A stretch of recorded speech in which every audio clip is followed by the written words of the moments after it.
we can't take a walk around the neighborhood without leaving and going home in opposite directions. Our 20th anniversary came a few months after this, and we actually left the restaurant before the food ever got there because we couldn't even have civil enough conversation to stay at the table together. Real women, real marriage turnarounds. This is the Empowered Wife Podcast. My guest Gretchen's husband was exploring getting a divorce. He told her repeatedly that he felt trapped in a prison. But Gretchen made a decision to do something she'd never done. And today, their marriage is fun and dreamy, and divorce is off the table. She's going to tell us how she did it so you can do it too. Gretchen, welcome to the Empowered Wife Podcast. I'm so excited you're here. Thank you. I'm very excited to be here. All right. Well, I wanted to ask how it was that how you got together with your husband. What was it that drew you to him? That is such an easy question because I can say, hands down, it was his sense of humor. Like, I was attracted to him from the moment I met him because of how funny he was and how engaging he was and just his ease with talking to other people and being social. Oh, cool. So he was making you laugh, sounds like. It was foreign to me. Oh, which was foreign to you. I love that. Okay, so you got married and everything was great, and then there started to be some challenges in the marriage. What was going wrong in your marriage in those bad old days?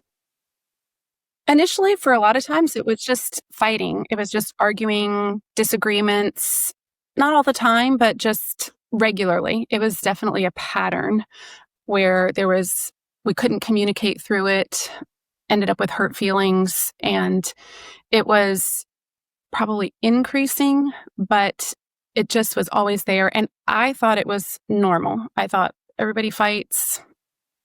Like this, nobody's perfect. We're not going to get it right 100% of the time. So this isn't really a big deal. But it definitely continued and escalated and was not getting better. Well, I mean, it is true. Everybody fights. But what kinds of things were you guys fighting about? A lot about, finances were a big part of our overall issue. So there was a lot of tension around finances there. And then educating our kids. We were homeschooling and we kind of came at it from two different approaches. And so there was a bit of a tug of war over which way and how we were going to proceed and what the decisions needed to be. So there was just always this tension. So that was a big part of it. Wow. Okay. And I think it's pretty common, right? For people to fight over money or how to raise the kids, how to educate the kids. What was the point of contention about the homeschooling? Well, this continued to be a point of contention even through the marriage, is that my view and what I thought I needed to do was to be perfect and really strive for getting things right. At that time, homeschooling wasn't as accepted. Like now after COVID, it's kind of a norm. But prior to that, it was somewhat looked down on and it was somewhat considered less than. So I had this really big pressure of like, you've got to do all the things. You've got to make sure the kids are on par. You've got to make sure you're meeting all these standards. You've got to make sure they're getting everything in that they need to get in. And so I felt that was my responsibility. And as a teacher, I was trained as a teacher. You're kind of taught to look for mistakes. You're taught to look for what's wrong. You're taught to look for what needs improvement or what could be corrected or what needs adjustment. So that became kind of my way of looking at everything was, I didn't have a good way to take off my teaching hat and put on just my life and my mom and my mothering hat. So it just became where in this mode all the time of seeing what was wrong, seeing mistakes, seeing what needed to be adjusted or corrected, and pointing that out. All right. So I mean, makes total sense. This is part of what being a teacher is. And your husband saw things differently. Yes, he has a much more playful approach, a much more let's learn through doing.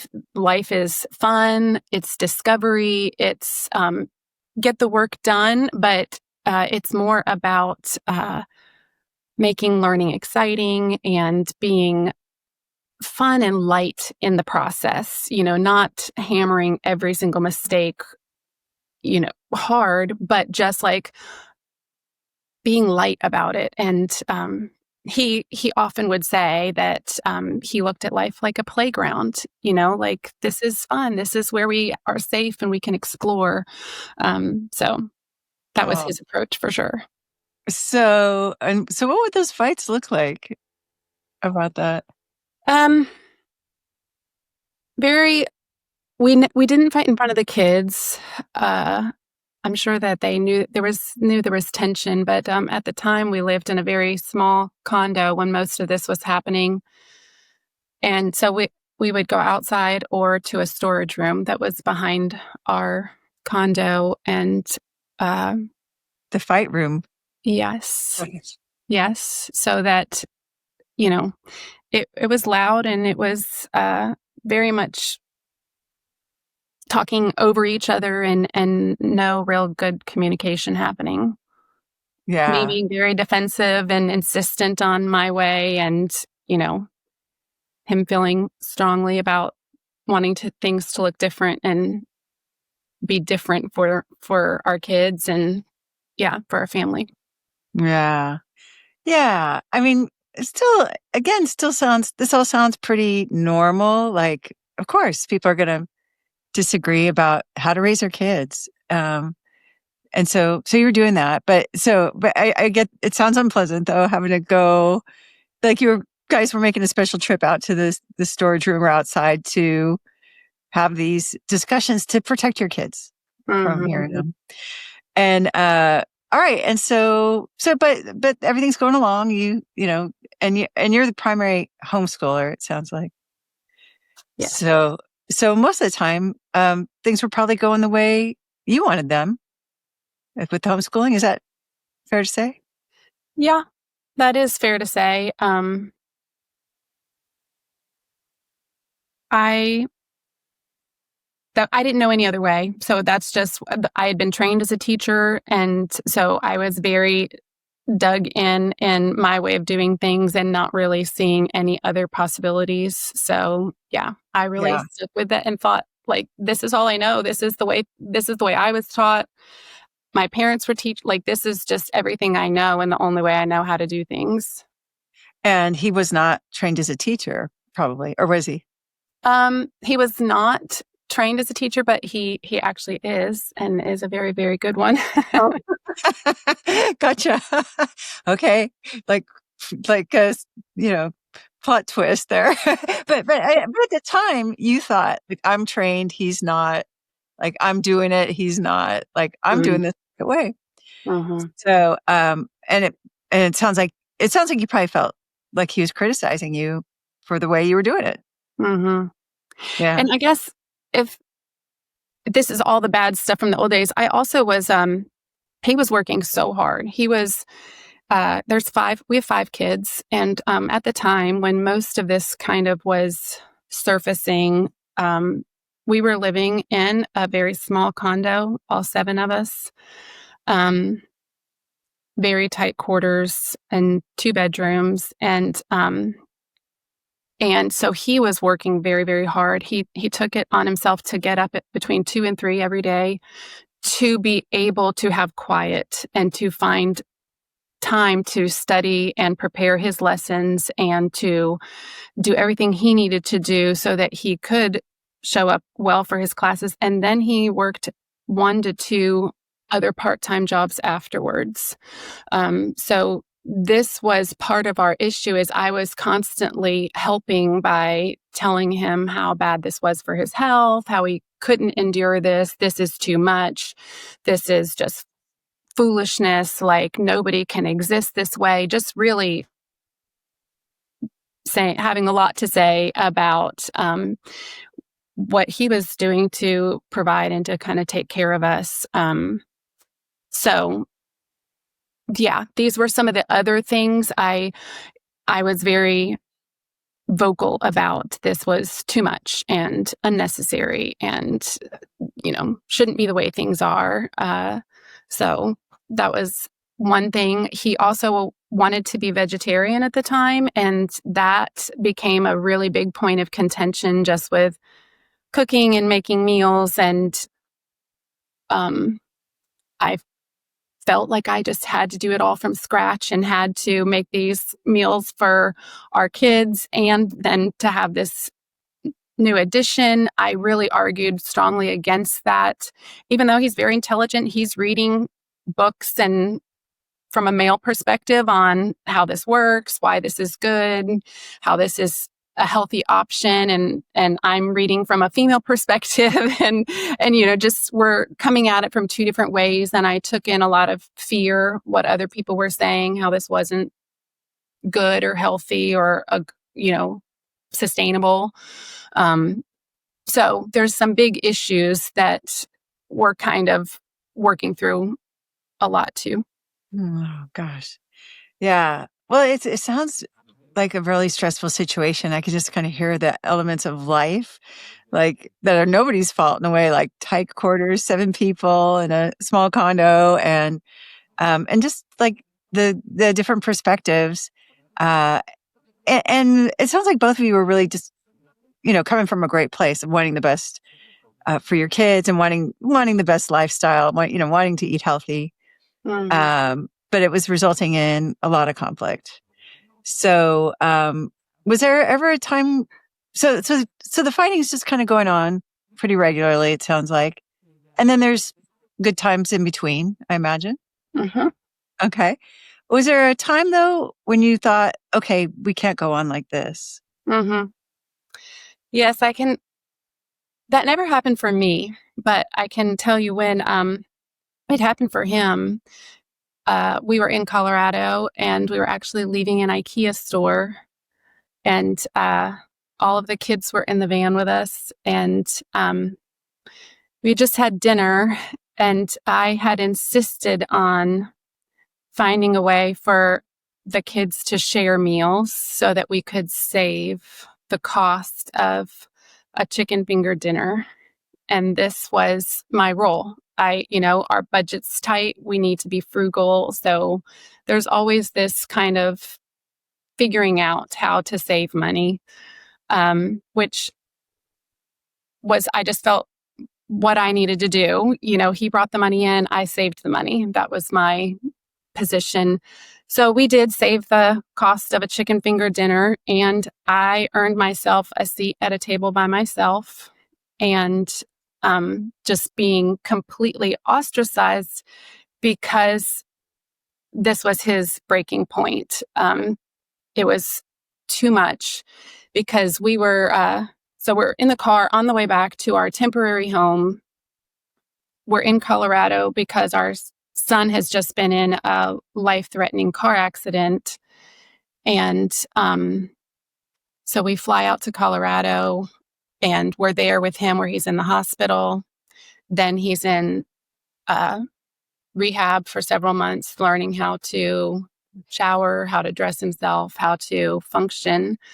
And so this is the catalyst. This is the crisis moment where we're both just coming at things from such a different perspective. I go into overperforming, taking control,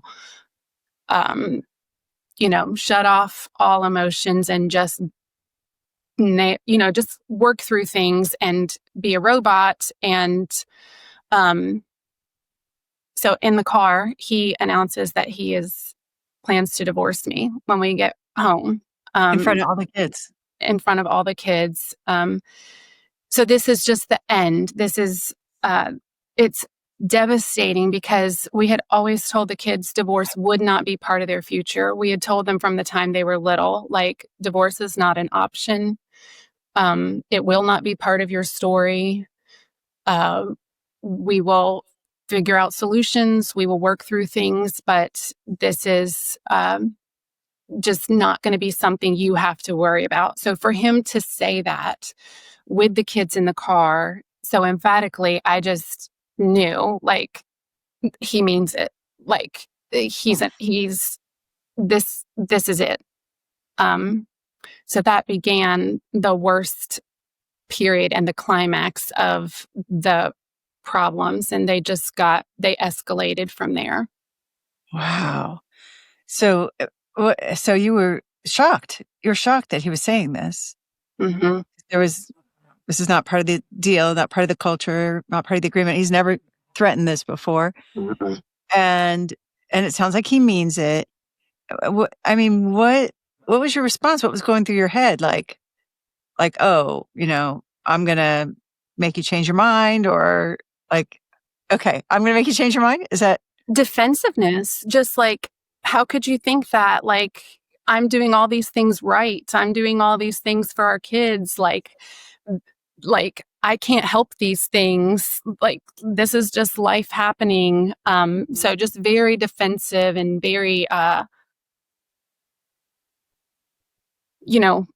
hurt, but also just wanting to point out things he's doing wrong and blaming him, and just defending myself for how I'm showing up in the situation and how things are going.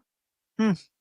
Gretchen. Oh, it sounds like a horrible moment, especially you're already under so much pressure and stress because of your son's accident. So, like, nobody's at their best in Mm-mm. this situation. You guys were already under pressure.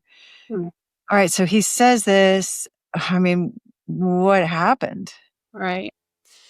Um, yeah, we're in Colorado. We have to come home to Tennessee. So there's just tension. There's just this uh,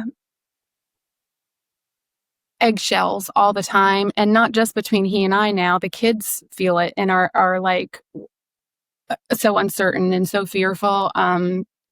So we do get back to Tennessee, and he does start looking into what does this even look like? How does divorce happen? Like, what's the process? Like, it's not in our past, so we don't even know, like, what's the first step? How does this work? So he's watching documentaries actually about it.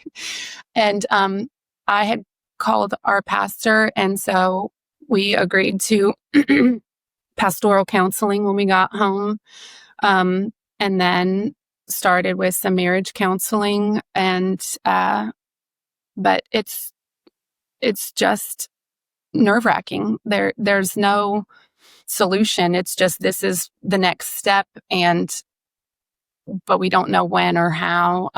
So it's tension for everybody. Oh my gosh. So the ground underneath you is just not solid. Every day you are thinking, is he going through with it today? Or like, when is this going to happen?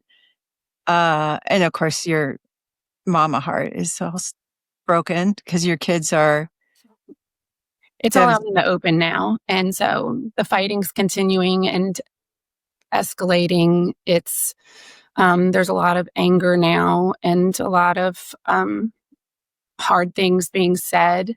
So it's almost like the kids are getting involved and, trying to figure out, you know, where this is coming from and why it's gotten this bad. yeah. It's we can't we can't take a walk around the neighborhood without leaving and going home in opposite directions. Our 20th anniversary came a few months after this, and we actually left the restaurant before the food ever got there because we couldn't even have civil enough conversation to stay at the table together. Because now it's just blaming and so much coming up from the past and just arguing, and it's so volatile all the time now. And what is he saying about why he wants a divorce? Hmm. He gets so much right. I mean, he's kind of telling me, but it's in ways I can't understand. It doesn't make sense to me. Um, just the criticism and the I'm hard on the kids, right? And Laura, I was hard on my kids. Like I was overbearing and really um demanding as a teacher and then as a mom because of my role. And um I didn't know how to take things lightly. Everything was a huge responsibility. I really took it as my duty. Like, this is my role in life. This is all I ever wanted. I only wanted to be a mom. I wanted to homeschool and I wanted to be a wife. In my head, that looked like baking cookies and reading stories on the couch and playing together and laughing. But I didn't know how to get there. That is not the mom I was, even though that's the mom I wanted to be. Um, so he doesn't want this for his kids and wants me to be different. And I'm like, this is who I am. This is my personality. I I take this, I want to teach our kids to be responsible and to be hardworking and to be to show up with integrity. And this falls on my shoulders. So I'm going to do this the best that I can. So I really had this pressure and perfectionism. And so I'm calling everybody else out, but I get very defensive when anybody calls me out. I don't want to see my own flaws or problems because that means there's a chink in the wall or something that needs to, I'm not doing well enough. And so, um, yeah, I'm unapproachable a lot. And, this is what he's bringing up, and I'm just like, this is the way I was made. This is all I know. This is what I've seen. I am doing my best here to be a good teacher and mom and take care of these kids and really missing the mark. Oh, oh, oh. It's like, it's so sad. It sounds so sad because I can imagine you were also thinking, why doesn't he appreciate how hard I'm working? Like how much I'm doing for these kids? Why can't he see that? Why Mhm. doesn't he thank me? And Mm. you're getting just the opposite. It just sounds so painful. Yeah. I thought the opposite of what's true is true. So I was actually he was great. He actually would thank me. He would apologize first in the beginning. But what I didn't know is I thought he's getting up at 2 o'clock in the morning and working this hard. My life should be this hard too. So I Mm. should have to put in and be performing and working at a level of what he's putting in and doing because this is what marriage is, right? It's teamwork. It's 50-50. And if he's giving this, then I should be giving this too. So I just put a lot of expectations on myself and I I would complain a lot and point out all the things that were hard and wrong. Really, I didn't see it as complaining. I just saw like, okay, this is how I'm doing my hard and I'm putting in my work and effort. And so, to kind of let him know like, hey, it's hard for me too. Like you're not the only one that's sacrificing here. I it ca Yeah, I think I was very ungrateful, and I would complain a lot about the kids and homeschooling and how hard it was and living in such a small place and, just all the things. Yeah. Wow. Okay. So you guys go to pastoral counseling and to marriage counseling. How does that go?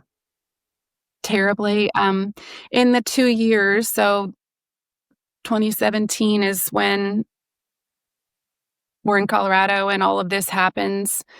Um, we go through 3 marriage counselors besides pastoral counseling, and none of them work because we're only being asked to point out what we're upset with or what we're feeling like isn't working with the other person. So it just turns into these like finger pointing and really just accusing and defensive sessions, the fighting is always worse as soon as we leave a session, to the point where we're pulling over and, stopping the car and not even getting home. And he's just, this isn't working. This is not solving things. This is not improving things. This is not bringing us closer together.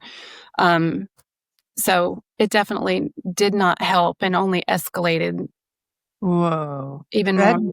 scary because now it's really hopeless. Like if marriage counseling's not helping, No. it sounds like you didn't think it was helping either.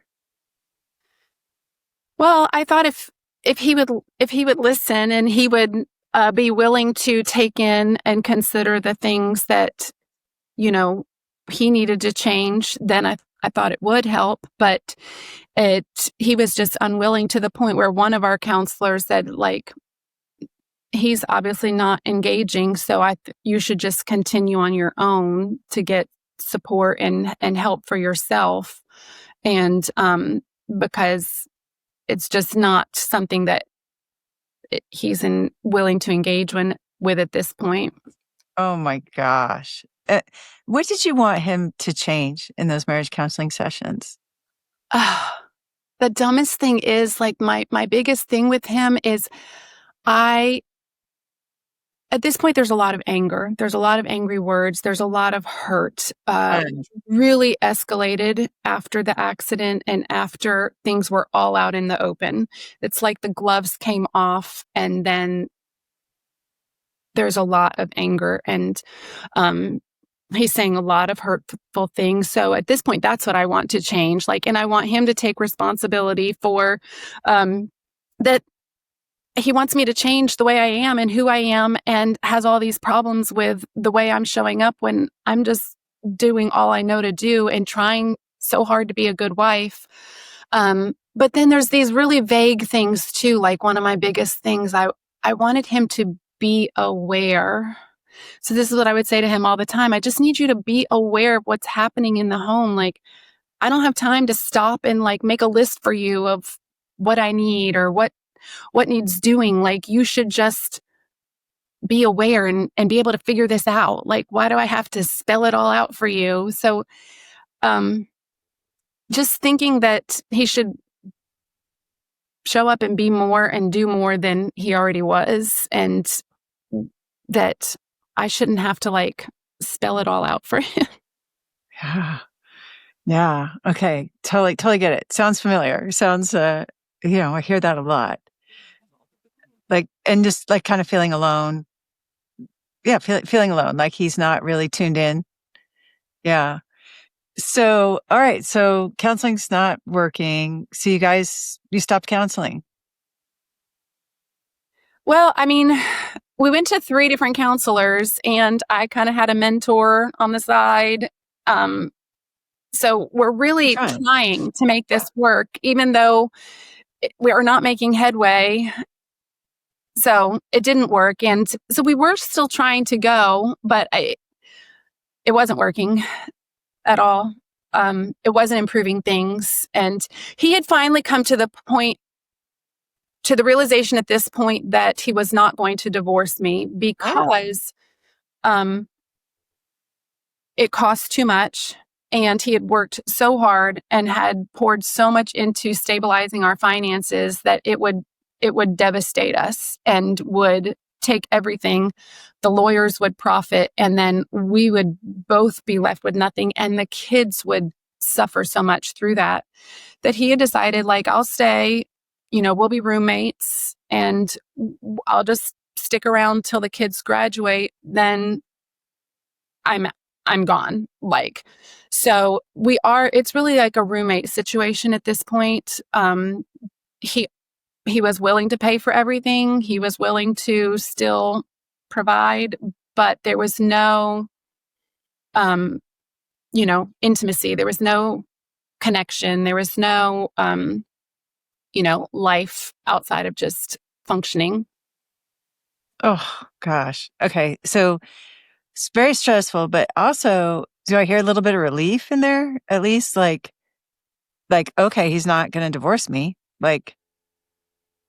Yeah, I mean, I guess there's like this little bit of like, oh, well, maybe things can turn around. Like he'll still be in the home. He's not like leaving today. So yeah, definitely a little bit of like, well, maybe there's still a chance that, something could happen and we could turn this around. Yeah. All right. So you guys are roommates, and it's tense, and there's no connection. It's miserable. It's a painful way to live. So what happens now? Um, what happens now is the kids are very hurt. There's a lot of family meetings, and they're really sharing a lot of their intake too, and their hurts and things. And so that's more fuel for argument and disagreement and just hurt. But we ended up going out somewhere, and on the way home, we ended up in another huge argument, another huge blow up, to the point where I get out of the car at a red light and I walk home. And when I get home, I Google, why does my husband hate me? And when I Google that, a number of responses come up, and so a little ways down the list, one of your blogs shows up.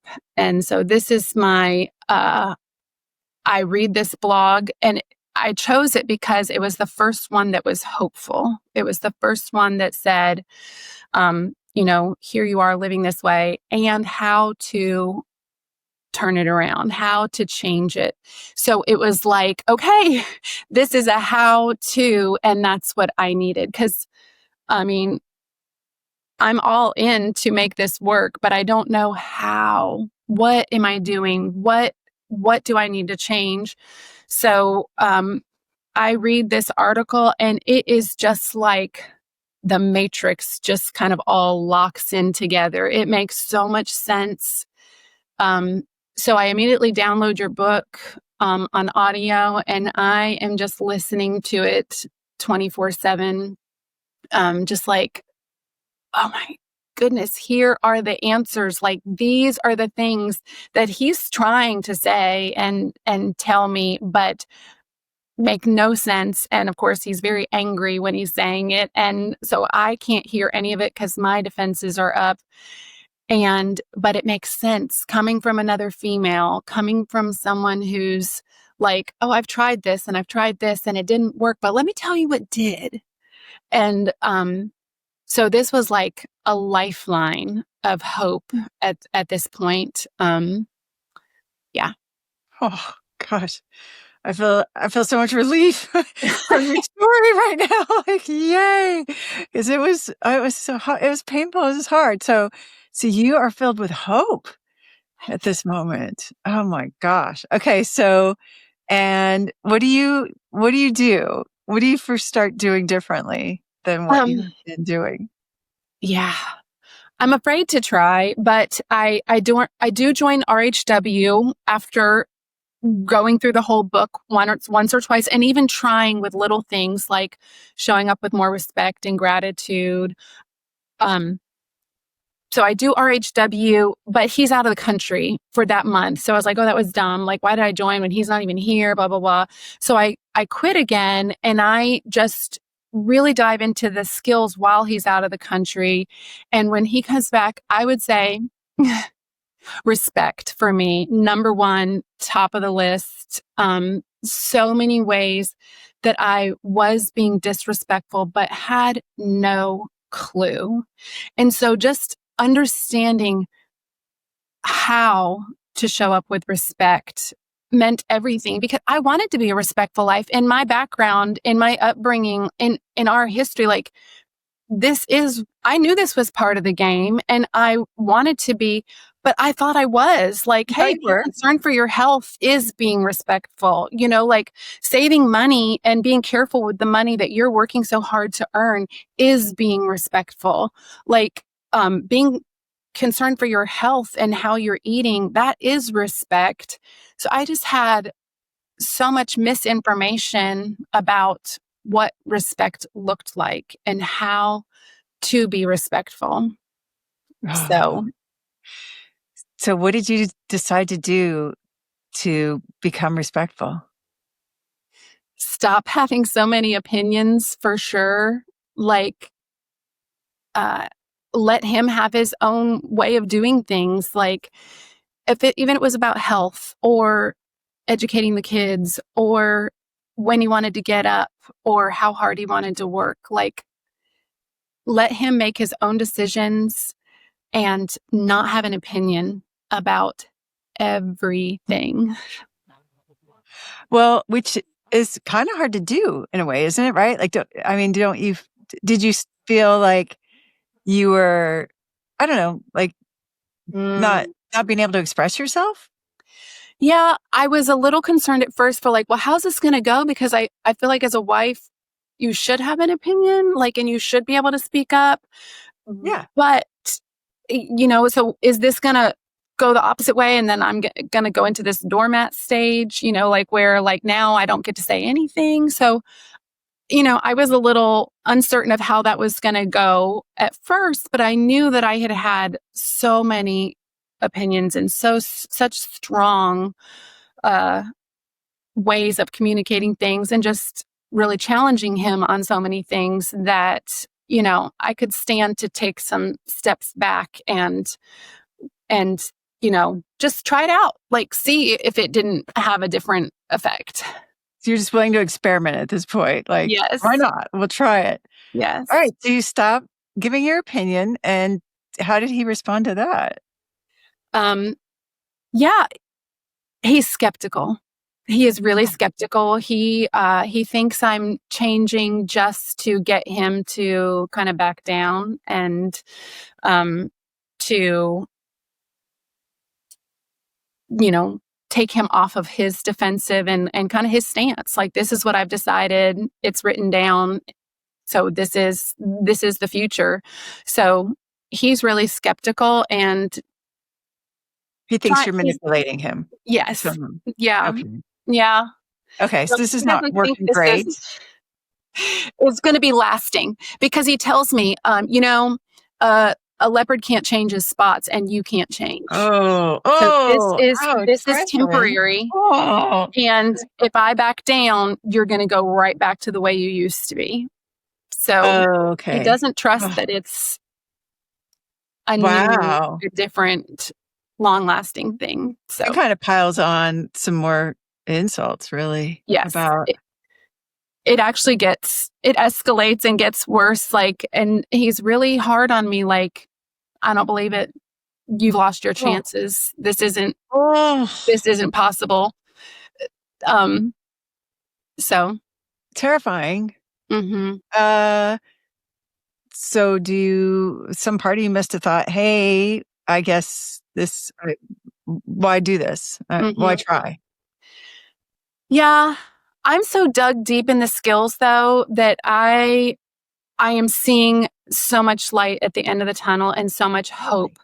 I mean, for the first time ever, because there's enough ice breaking. There's enough, like, it's like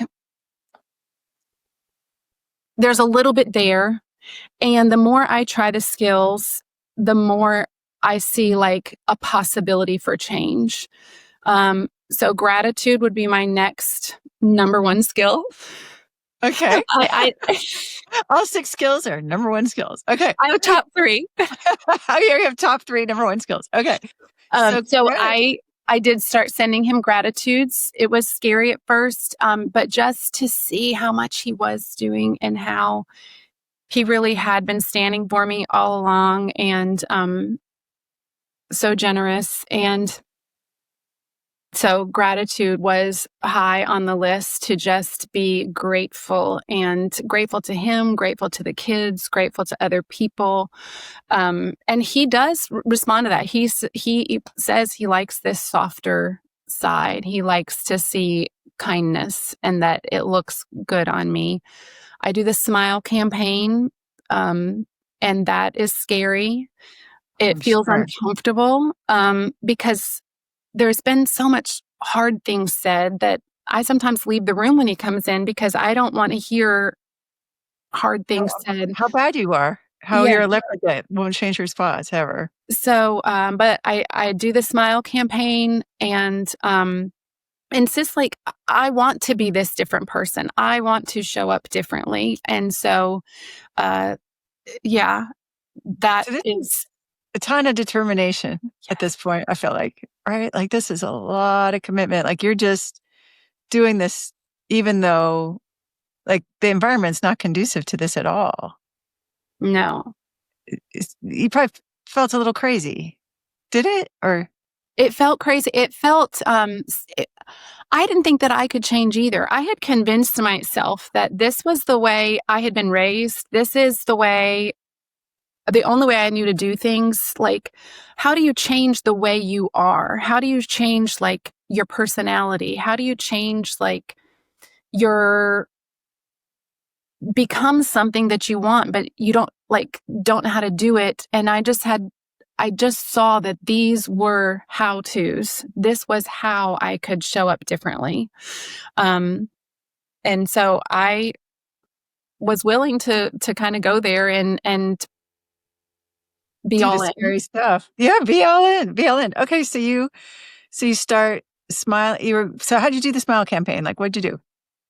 Specifically, I remember not shying away from him when he came home at the end of the day, to be intentional to stay in the room and smile and have pleasant things to say. Um, that was the one that just stuck in my head. Like, I need to show up in that moment and be different.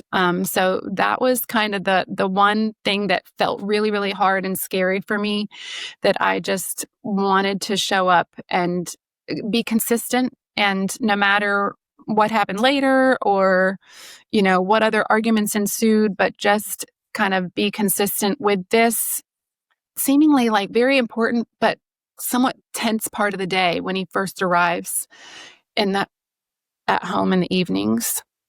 Wow. How did he respond?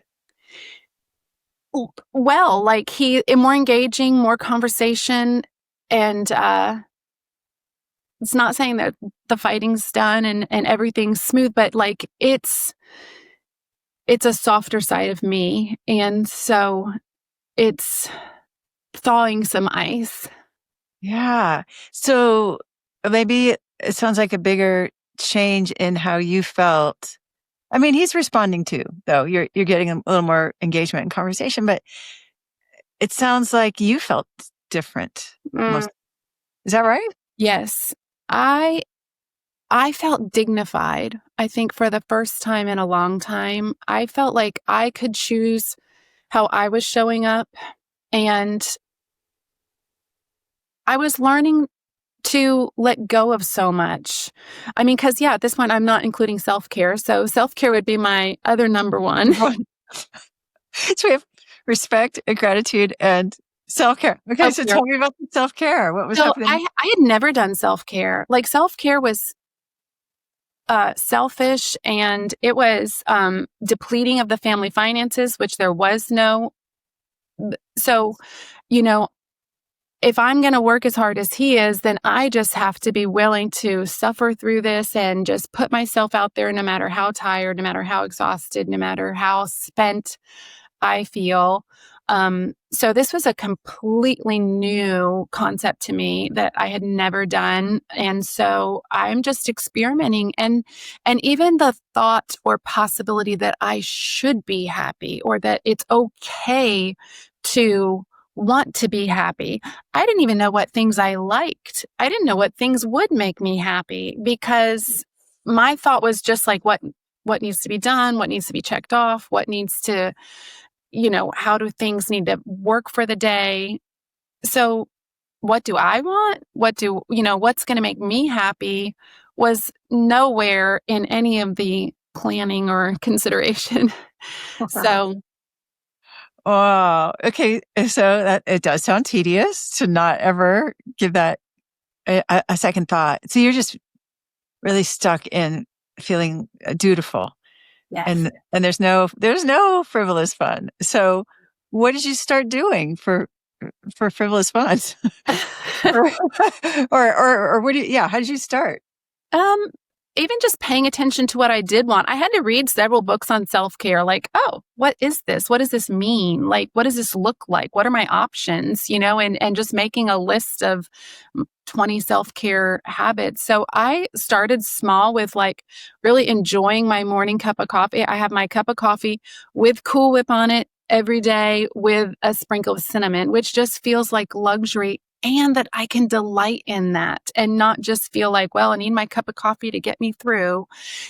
Like it can become its own thing to be enjoyed. So from that to morning, just time for myself and pausing and reading and doing my own time in the morning to pray and kind of take time for myself before I face everything else becomes huge.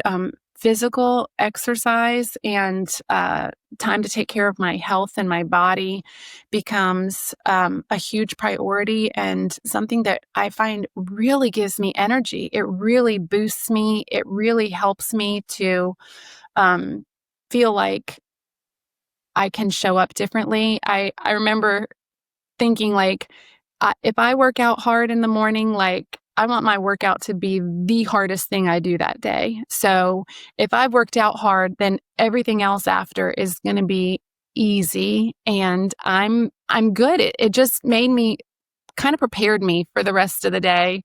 Um, so I'm reading more, listening to audiobooks, just I find out that I love music. I never knew that before. Like I didn't have a playlist. I don't a playlist and my own music preference. It's just whatever the kids want to put on or, all their little tapes and CDs. So I learned that I love worship music. I find out that I love dancing. Who knew? Oh, no. So So you were like, how old are you when you're finding out you like music and dancing? I love yeah, this. oh, over 40. Over 40. Okay, I love it. I love it. So you're incorporating music and dancing into Yeah. your life. Wow. And this is all like on your paper, we say, right? This is Mhm. all just Gretchen doing stuff for Gretchen. But how did your husband respond? Yeah, it's better. It's softer. I just had to, because he's honestly still skeptical. He still thinks that I'm in it for a short-term gain. And so I do remember a day where two specific days. One, I just had to say him, look, whether you believe it's permanent or going to be forever or not, that's okay, because I'm doing this for me. And this is how I want to show up and I want to be different. And whatever you decide to do with that is okay, because this is the new me. And so I'm not going back. Um, so Where that did was, you where did you get this? Where did you get that? Right? I mean, that's a big deal. That is a big yes. declaration. How did you Well, I felt so different. I felt so much dignity. I felt like, oh, I'm worthy of love, and I don't have to be perfect. I can take myself lightly. I can laugh at myself and apologize to my kids, to other people, and I don't have to get it all right 100% of time. So, it was just a whole new way of being for me. And it felt um, so much lighter and so much more dignified, and just I wanted it for my kids. I wanted them to see a different mom. And my daughter told me, like, this is weird, mom. Like, we're not used to you this way. Like, we don't really know how to respond to you, and it's going to take us some time to get adjusted to this, because they thought I was being fake too. I would send them positive texts or send them gratitudes. And their response to me was still somewhat like, "Nah, I'm not sure you're safe yet." So this is something everybody's having to get used to. Like, mom is different. Wow. I mean, on some level, I mean, I'm just kind of putting myself in your shoes. I think I'd feel kind of smug, like, ha ha ha, I changed. Like they're all having to adjust. And even though they were skeptical or disbelieving, not trusting it, you sound very empowered. You sound confident. Mm-hmm. Is that? For the first time in so long, I mean, I felt loved, and like I didn't have to do anything to earn that love. I didn't have to show up with this perfection and get it all right. And that, yeah, I could make mistakes and still, that wasn't like the end of the world, or like I was a mere mortal woman and that's okay. Like, these are things that I learned through going through the skills and, you know, being part of the program. Like, oh yeah, I am a mere mortal woman. I'm not going to get it right 100% of the time. And that's okay. So Wow. that helped me to show up differently. When you say you felt loved, like by who? I mean, I definitely by God, and by that I didn't have to earn anybody else. I didn't have to do things to earn other people's love. You Yeah. know? Like you felt secure. You felt confident. Yeah. Yeah. And Yeah. my husband, like that, I could see now with these new blinders being removed, like, oh, he was loving me all along. I, So it was a coach finally brought me to that awareness when I rejoined the Ridiculously Happy Wives at the end of the summer and got a coach. And she finally, like, it was the biggest aha moment when I had a coach, and she brought me to the awareness, like, that he had been showing up and loving me all along, but I couldn't receive it. So there's well, receiving for you. Like, I didn't know how to receive that from him, even, like, cause I had to meet him with, oh, you're doing this, then I'm going to do this. Oh, you're showing up this way, then I'm going to show up just as determined and hardworking. And, and my husband was on to me at the beginning, because he would say, why are you always competing with me? Like, this is not a competition. Like, somebody's got to do the hard things, and that's me. And I'm not oh, trying to get you to like do all this and keep up with me. wow.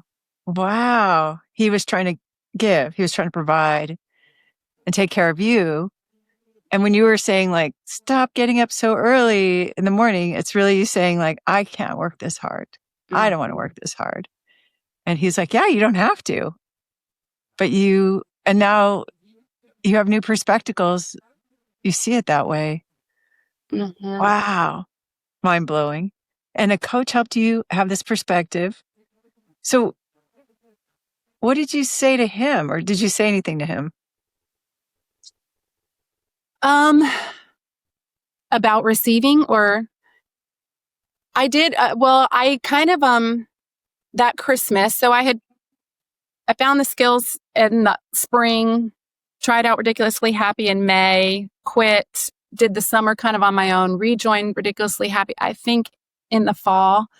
By Christmas, things are starting to get better. And I finally say, like, look, I realize that I have not been a good receiver, and I am not buying myself anything for Christmas. So that was one area I could not receive, and had to just save as much money as possible. Not going to, I have to get everything on sale, and, with coupons and all the things. So I would buy my own things too, because I can shop better and save more money. So I said, look, I don't care if you get me anything, but I'm not getting anything for me. Um, so that was just something that was one of the bigger ways in the beginning, where I was just like, hey, I'm changing the dance, and this is going to look different as far as receiving was concerned. And he hit it out of the park. He he took me up on that and just got so many things. Like he didn't know what to get, so he just got it all. But between jewelry and workout clothes and like bath and body products and sweaters and all these things, coffee and foods that I liked, for my stocking and all of it. Just and he was so ready for and I just was so grateful and so thankful, and he just lit up. And Oh my and even God. my kids commented on how he had, just done such a good job. And wow, Dad, you really nailed it this year. And so this is kind of entering into a better period, and things are getting better and more peaceful for sure. And you have a great Christmas. And Yes. it's was it hard to receive all that?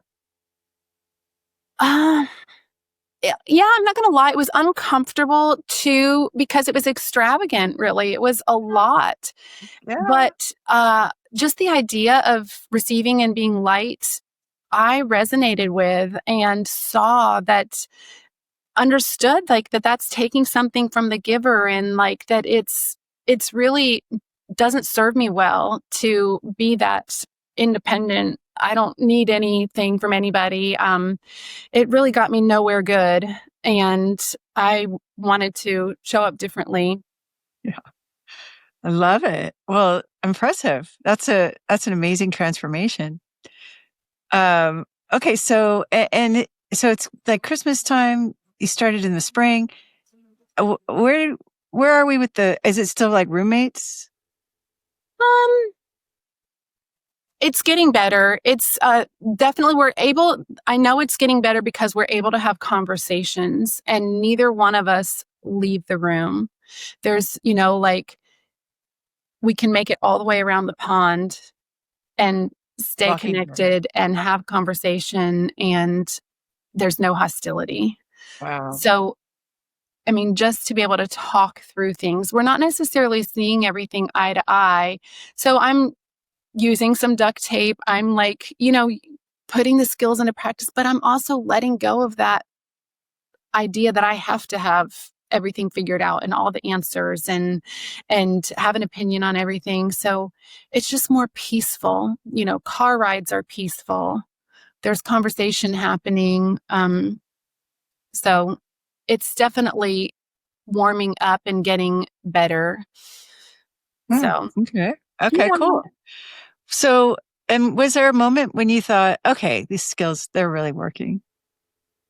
I think the moment came for him one night when, our kids are still really hurt, and they're still like, we're coming towards each other, but this has been a roller coaster for them. So one of my daughters has been really frustrated with him and having a lot of negative things to say. And we're having this conversation in the hallway. I don't think he's home. And so I'm just standing up in my new way of being and with my new perspectives, and just reminding her of really how he's shown up all along and how steadfast. And yes, there has been anger and there has been this period of volatility, but that's not the norm. So really standing for him with respect in this situation. And after this conversation, I walk in my room and he's in there, and I didn't know he was in there. So he's been listening to this whole interchange between my daughter and I.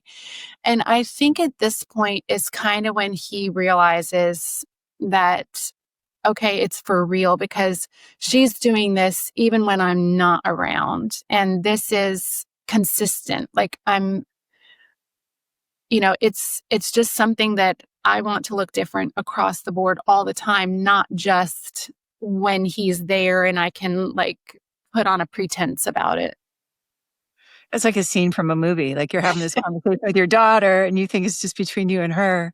And you turn the corner and realize he heard the whole thing and he's impacted Mhm. by the respect that you show for him when you think he's not in earshot. That's a great, yeah, it's a great story. Wow. Okay. So, what's your marriage like now? Or, well, I mean, when does it go from, okay, so you have that moment. I want to know, like, when does the physical connection come back? Because you guys were roommates. We were roommates. That takes a while because I think there's been so much hurt, especially in these 2 years since um, the accident, with all these counselors and all these other people, so many hard things said, that I think he's afraid to step into that because of the hostility and all the, like all the declarations and stuff. So I I I kind of have to let him know that it's okay and I'm not holding any of that against him, or there's no, like, we can move forward and that's not in the way for me. And after that, the connection was there and ready, but like, you know, it had gotten so bad for so long and so many really big fights and anger and, yeah, meanness that I don't think he felt like he could approach me and that just pretend that none of that had happened. And so once we kind of had that conversation about this was, we could, it could look different and that didn't have to be the way things continued, then the physical intimacy came back. Came right back. So it sounds like you're saying maybe he had some guilt that was holding him back. Is that right? From At his? that point, I think, and he really is a man of his word. And since he had said and made these declarations and really put all this out there and declared all this in front of the family, like, then, like, if we're going to go back, it had better be for keeps. We're not going to keep going on this roller coaster. So I think that's why it took a long time for him to trust it. And then in the end to be like, okay, exactly where are we now? And is it safe to even try and be back in that intimate place when, all this has happened in the last 2 years?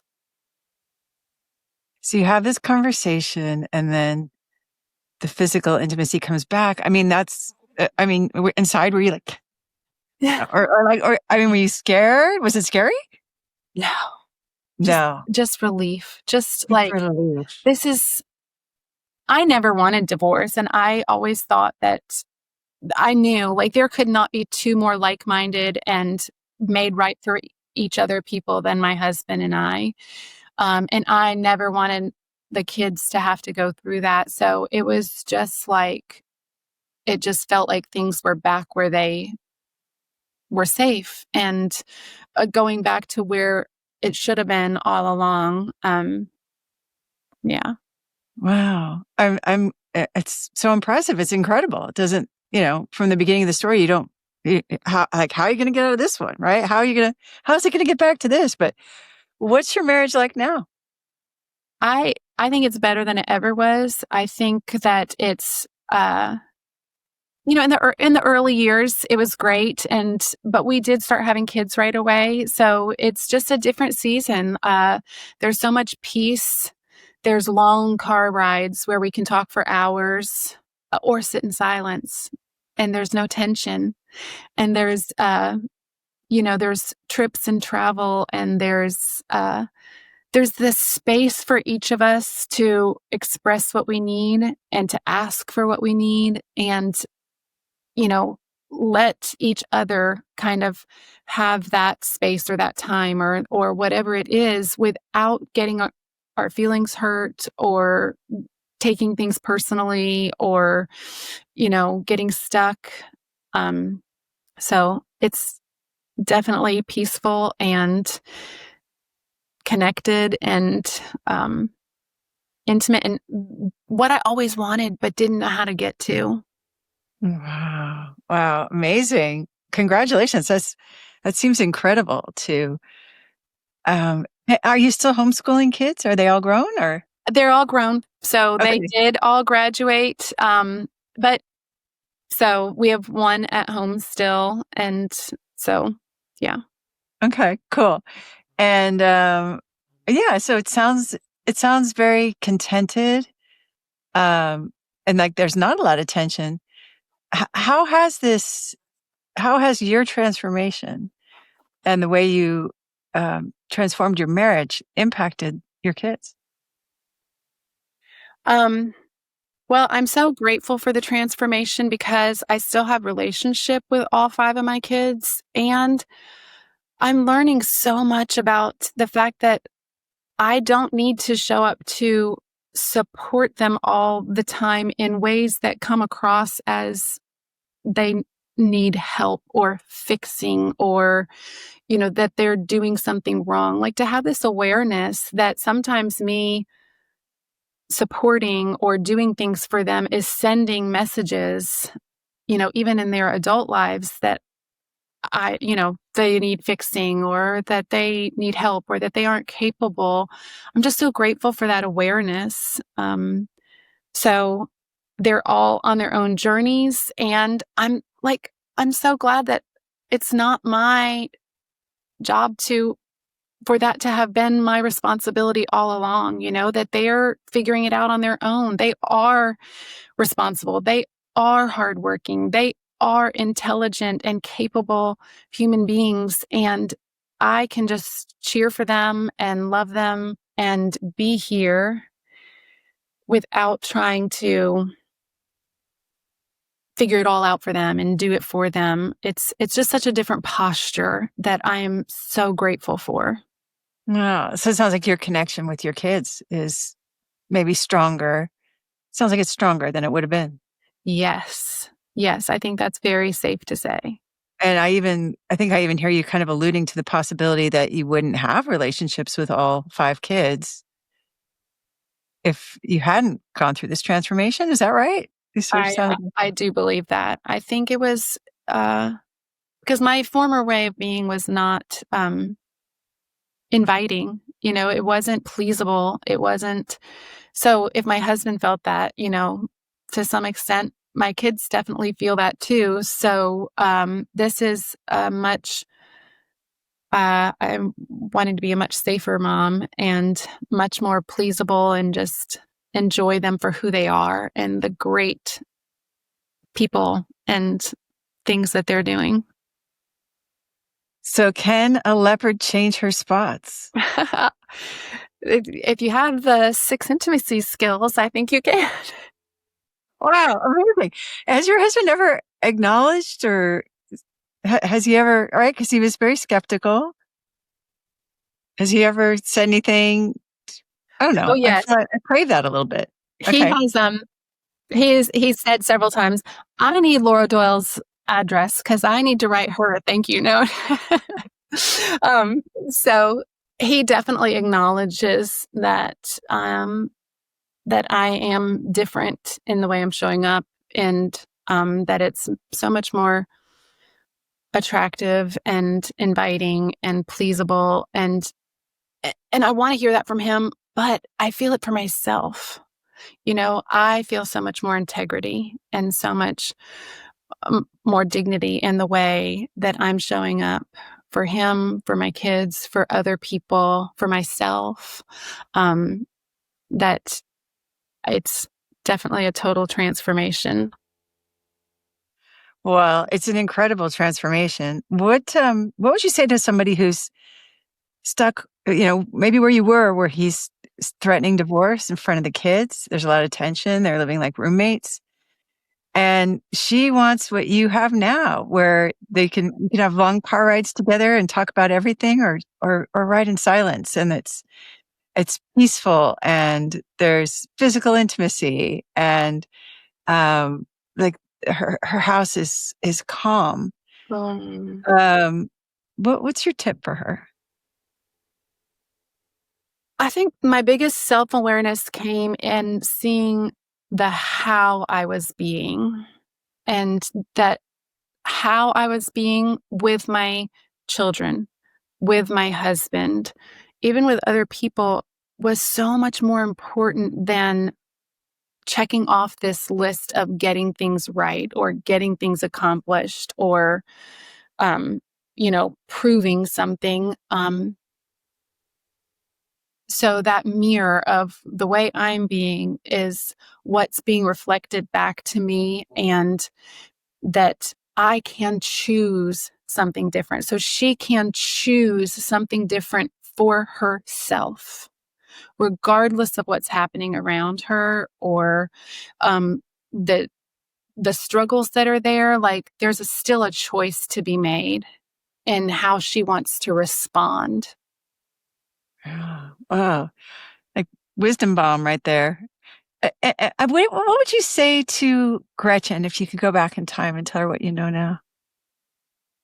Um, Well, I would remind myself that I fell in love with my husband because of his sense of humor and because of how light he was, and that I wanted that, and that it's okay to take myself lightly too, and to not have this expectation and perfectionism for myself, to enjoy things more and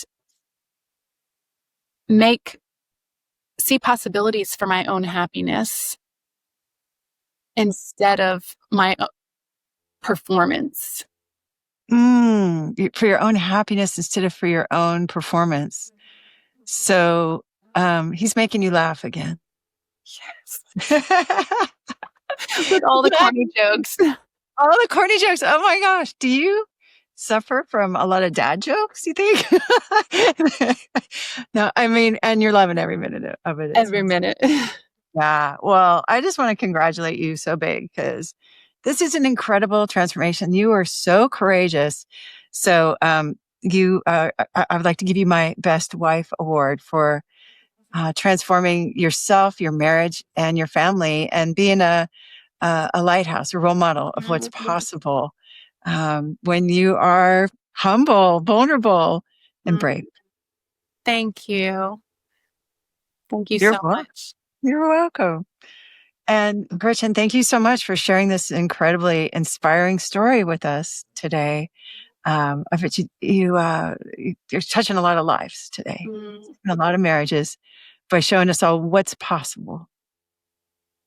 Thank you. It's been a pleasure. I'm so happy to stand for other women and to see a different possibility for them. Awesome. Thank you so much.